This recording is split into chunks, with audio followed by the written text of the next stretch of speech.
Good morning dear students, my name is Anshika, your science teacher IPJ। आज हम विज्ञान का पार्ट 5 पढ़ेंगे जिसका नाम है कोयला और पेट्रोलियम भाग 2। भाग 1 हमने पढ़ लिया था। हमने सब पढ़ लिया था उसमें कि जो सीमित जो संसाधन है वो कौन से होते हैं, और बाकी हमने कोयले के बारे में पढ़ लिया था। तो आज का हमारा टॉपिक है पेट्रोलियम। तो शुरू करते हैं पेट्रोलियम से। तो पहला है हमारा, हल्के वाहनों में पेट्रोल का उपयोग होता है। ठीक है, जो हल्के वाहन होते हैं उसके अंदर को इसका इस्तेमाल किया जाता है, पेट्रोल का इस्तेमाल किया जाता है। बिटुमेन पेट्रोलियम का एक उत्पाद है जिसे सड़क निर्माण हेतु उपयोग में लाया जाता है। जो बिटुमेन होता है उसको सड़क निर्माण में उपयोग में लाया जाता है। जब सड़क का निर्माण होता है उसके उपयोग में उसे लाया जाता है। बिटुमेन पेट्रोलियम का हिस्सा। पेट्रोलियम और पेट्रोल अलग अलग है। पेट्रोलियम जो है उससे पेट्रोल निकलता है, यहाँ पे हम पेट्रोलियम की बात कर रहे हैं। फिर है हमारा, जो पेट्रोलियम को काला सोना कहते हैं। जो पेट्रोलियम होता है उसको हम क्या बोलते हैं? काला सोना। जैसे सोना बहुत हम उसको महत्वपूर्ण मानते हैं और बहुत मतलब अच्छा मानते हैं। जो सोना है उसको महंगा भी होता है वो हमारे लिए। तो ऐसे ही जो पेट्रोलियम है उसको हम काला सोना बोलते हैं। पेट्रोलियम का उपयोग विभिन्न उत्पादों में किया जाता है। इनका अपना बहुत अधिक व्यावसायिक महत्व है, इसलिए इसे काला सोना कहते हैं। ठीक है, जो पेट्रोलियम है उसको काला सोना इसलिए कहा जाता है क्योंकि इसका ये बहुत महत्वपूर्ण है हमारी ज़िंदगी में। पेट्रोलियम गैस, पेट्रोल, डीजल, स्नेहक तेल, पैराफिन, मोम, केरोसिन तेल आदि पेट्रोलियम के विभिन्न संघटक हैं जो पेट्रोलियम परिष्करणी से प्राप्त किए जाते हैं। जो पेट्रोलियम ये सब है, जो डीजल है, पेट्रोल है, स्नेहक तेल है, पैराफिन, मोम है, ये सब किससे पाए जाते हैं? पेट्रोलियम से पाए जाते हैं। जब अलग पेट्रोलियम के जो अलग अलग करते हैं उनके संगठनों को तो उसको बोलते हैं परिष्करणी। ठीक है, पेट्रोलियम उत्पाद एक अन्य संघटक पैराफिन मोम है जिसका उपयोग मरहम, मोमबत्ती और वैसलीन बनाने में किया जाता है। ठीक है, जो वैसलीन होती है जो हम होठों पे लगाते हैं। ठीक है, मरहम जैसे आयोडेक्स जो होगी हमारी, मोमबत्ती, ये सब बनाते हैं किसकी मदद से? पैराफिन मोम। और ये कहाँ से निकलता है? पेट्रोलियम से। फिर हमारा कोयला और पेट्रोलियम जीवाश्म ईंधन है। इसके बनने में लाखों वर्ष का समय लगता है, जबकि इसी तरह अंधाधुंध उपयोग होता रहा तो 100 वर्षों में ही समाप्त हो जाएंगे। ठीक है, तो ये जीवाश्म ईंधन होते हैं और इसको बनने में भी कितने लाखों साल लग जाते हैं। अगर इसको हम ऐसे इस्तेमाल करते रहेंगे तो ये जल्दी ही ख़त्म हो जाएंगे और आगे आने वाली जो पीढ़ी है वो इसको इस्तेमाल नहीं कर पाएगी। इनकी बनने की प्रक्रिया जटिल है, इसलिए जीवाश्म ईंधन समाप्त होने वाले प्राकृतिक संसाधन है। ठीक है, ये जल्दी समाप्त हो जाएंगे अगर इनको हम ऐसे ही इस्तेमाल करते रहे। लगभग 300 मिलियन वर्ष पूर्ण जलीय क्षेत्रों के घने वर्ण जो बाढ़ जैसे प्राकृतिक प्रक्रमों के कारण मृदा के अंदर दब गए थे, उनके ऊपर अधिक मृदा दब जाने के कारण ये संपीड़ित हो गए। जैसे जैसे वे गहरे होते गए उनका ताप भी बढ़ता गया। उच्च दाब और उच्च ताप के पर पृथ्वी के भीतर मृत पेड़ धीरे धीरे कोयले में परिवर्तित हो गए। समझ आ रहा है कि जब 300 मिलियन वर्ष पहले जब घने जंगल थे वो पेड़ वगैरह नीचे गिर गए थे, तो वो नीचे दबते गए। जैसे जैसे वो दबते गए तो उनका तापमान भी बढ़ता गया और उनके ऊपर जो दबाव है वो भी बढ़ता गया। उसकी वजह से वो किस में परिवर्तित हो गए? उसकी वजह से वो हो गए परिवर्तित कोयले में। ऐसे कोयला बना। फिर हमारा पेट्रोलियम का निर्माण समुद्र में रहने वाले जीवों से हुआ। जो समुद्र में जीव रहते हैं उनसे पेट्रोलियम बना। जब ये जीव मृत हुए, इनके शरीर समुद्र के पैंदे में जाकर जम गए और फिर रेत तथा मिट्टी की तहों में ढक गए। ठीक है, जब ये मर गए तो नीचे समुद्र के नीचे जाके जो है ये बैठ गए और अपना इसके ऊपर जो हमारी रेत वगैरह है ये ऊपर उसके आके इकट्ठी होगी। लाखों वर्षों में वायु की अनुपस्थिति, उच्च ताप और उच्च दाब ने मृत जीवों को पेट्रोलियम में परिवर्तित कर दिया। ठीक है, जब उसके ऊपर बहुत ज़्यादा दबाव पड़ा और बहुत ज़्यादा उसके ऊपर जो ताप है वो उसका बढ़ गया तो वो किस में परिवर्तित हो गए? पेट्रोलियम में परिवर्तित हो गए। तो ऐसे कोयला बना और ऐसे पेट्रोलियम बना। फिर हमारा भारत में पेट्रोलियम पदार्थों के संरक्षण PCRA, PCRA का फुल फॉर्म है पेट्रोलियम संरक्षण अनुसंधान समिति करता है। जैसे आप लोगों को जो है बोर्ड कौन सा है, HBSC हरियाणा बोर्ड, ऐसी जो है पेट्रोलियम का जो संरक्षण है वो कौन करता है, PCRA।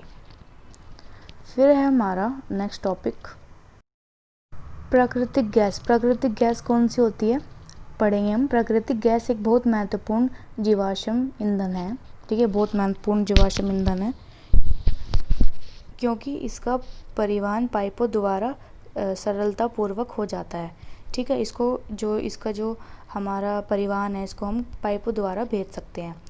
प्राकृतिक गैस को उच्च दाब पर संपीड़ित प्राकृतिक गैस के रूप में भंडारित किया जाता है।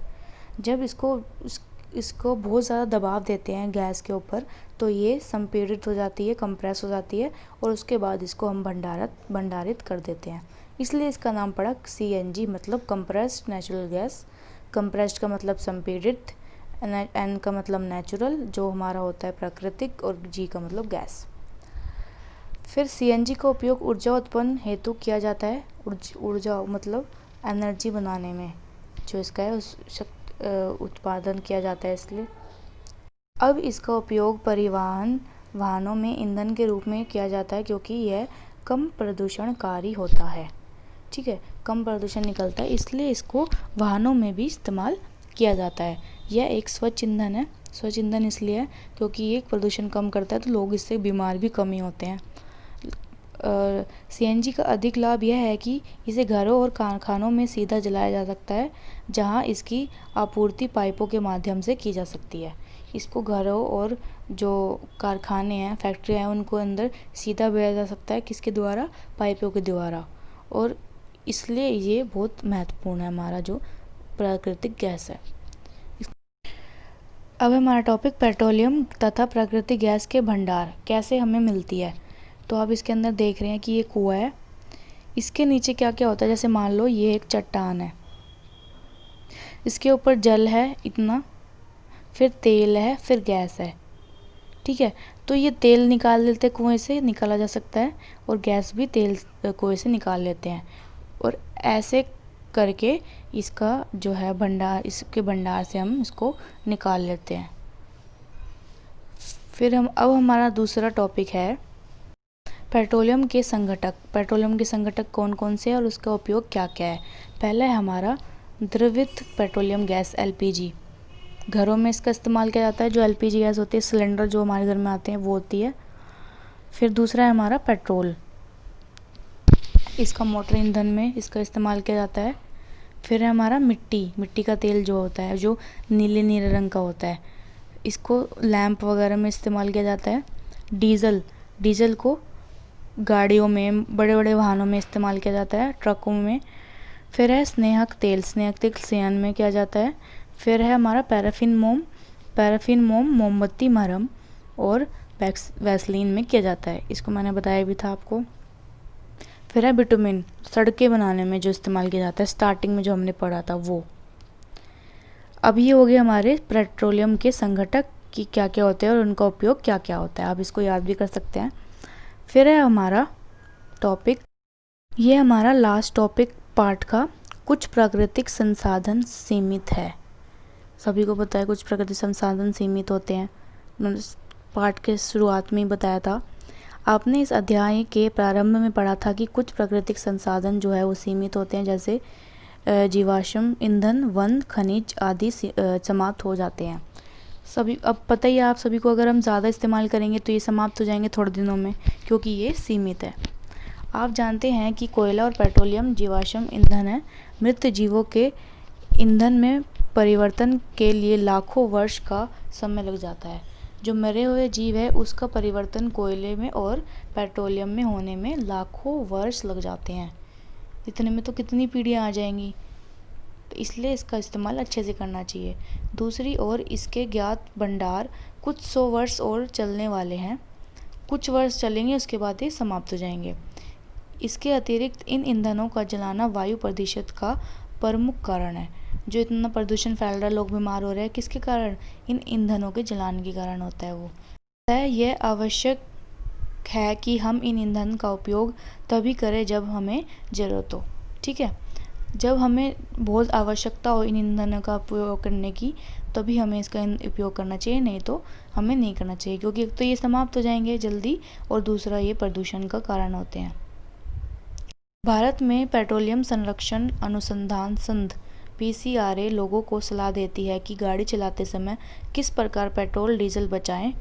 ठीक है, तो ये जो काम है ये PCRA का होता है कि कैसे डीजल को बचाओ, कैसे पेट्रोल को बचाओ, कैसे वातावरण को बचाओ।